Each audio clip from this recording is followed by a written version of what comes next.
Hello and welcome to today's video. Today we are swatching my gift with purchase from the Craft Collection by Bee's Knees Lacquer. It is called You Don't Even Exist to Me. It is a dusky rose colored base, basically a brownish pink, with a magenta to purple to red shimmer. In certain lighting, there is an orange and a gold. I had a hard time finding the exact name for this type of base color. It seems pinkish browns rarely get names. This is a little bit more brown than a traditional dusty rose, so I suppose we could call this puce, but quite a browny puce. I would categorize this as a lion cousin. As you might expect, this goes on well. I think you can see in that first coat how much brown is in that base. I might wear this in one coat in the future. I really like how much holo you see and how the base looks. This was another case where I didn't know there was going to be a gift with purchase because I live under a rock. I know. When I opened my package, I was instantly enthralled by this one. I was very excited to see it. I do love a pinkish brown. Hopefully the name of the polish was not directed at me. At this point, I couldn't blame them for wanting me to stop featuring their brand on this channel. I'm going to bullishly believe it's random because I need it to be. If they ever see these videos, I am so sorry. But the irreverence is baked in. I'm too old to change. Or just too stubborn. You can take your pick. Now, I am sorry, but I don't know the reference for this name because, say it with me, I'm a cultural hermit, and I happen to have never seen The Craft. Which is strange because it strikes me as the type of movie I would watch.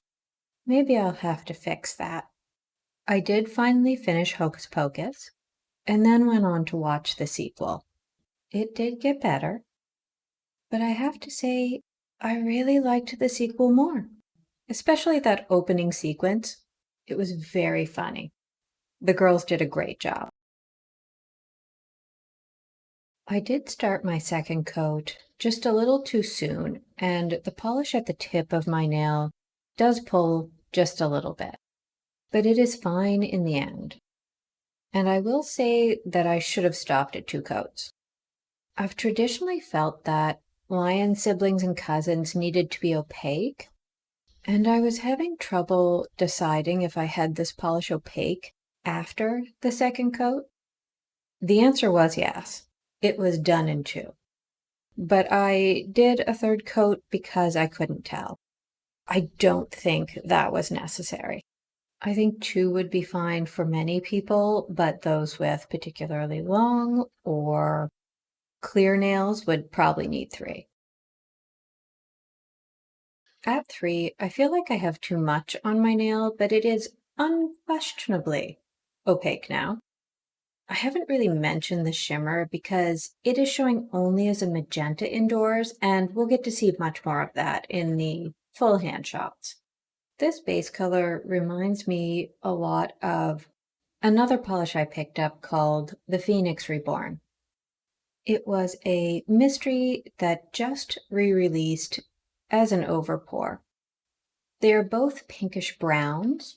However, I think this one is a brown with some pink, where the other one is a pink with a hint of brown. I'm releasing this polish video first so that it is out before the next Bee's Knees release, just in case overpours for this become available that soon. I do have to warn you for this swatch and a few coming up that I've had another nail apocalypse. I broke just about every single one. I'm wondering if I should go to a rounded nail shape to save myself the constant apologies for all the missing corners, but we'll see. The last time I did rounded nails, I just broke them anyway, and all my nails were filed down to the quick. My square nail methodology is akin to car crumple zones. They are there to intentionally break off, which saves me the pain of breaks beyond the quick. But it does mean my nails constantly change shape. If nails had insurance, mine would be astronomical. In the meantime, you have been looking at the polish outside in the sun. I think you get a good look at that brown base color with the slight pink tint. You can still see that magenta shift, but as I move over to the left, it flips over to a red with some orange when I lift my fingers. And on my thumb, you can sometimes see a more tame baby pink at the edge. I can't decide if I'm seeing any gold, but maybe. I think this polish looks like Sakura chocolate. Just a slight pink tint to a brown base. The holo shows up really well in this polish, at least in person. I'm not sure how much it really is showing up on camera. In the shade, the magenta is a little more intense, maybe a little more violet at times, but the red and the orange are gone, and the magenta is definitely the dominant color. I needed a couple of days to get some sun, so if you do notice some tip wear, that is what happened. The weather and I are quarreling again. During my shade shot, my pinky does go a little astray. I'm beginning to think I just need to put a rubber band around my fingers to keep them from going in every direction. I'm going to try keeping my fingers still and just flexing my wrist. Maybe the fault is mine. I need to accept my pinky as an iconoclast. I need to stop trying to force her to do what I want. Or Velcro is in order. I'm now imagining a world where there are tiny baby Bjorns for unruly fingers. Indoors, it looks a little dark because there is less illumination there. But again, we're really only getting that pinky magenta. I do think the base looks just a little more yellow indoors. I'm still wearing this polish as I'm recording this audio, and I think it might be the more orange and gold tones of the shimmer showing up in a muted way. They aren't super shiny and glowy, but they are altering the overall color of the polish. And that is all for today.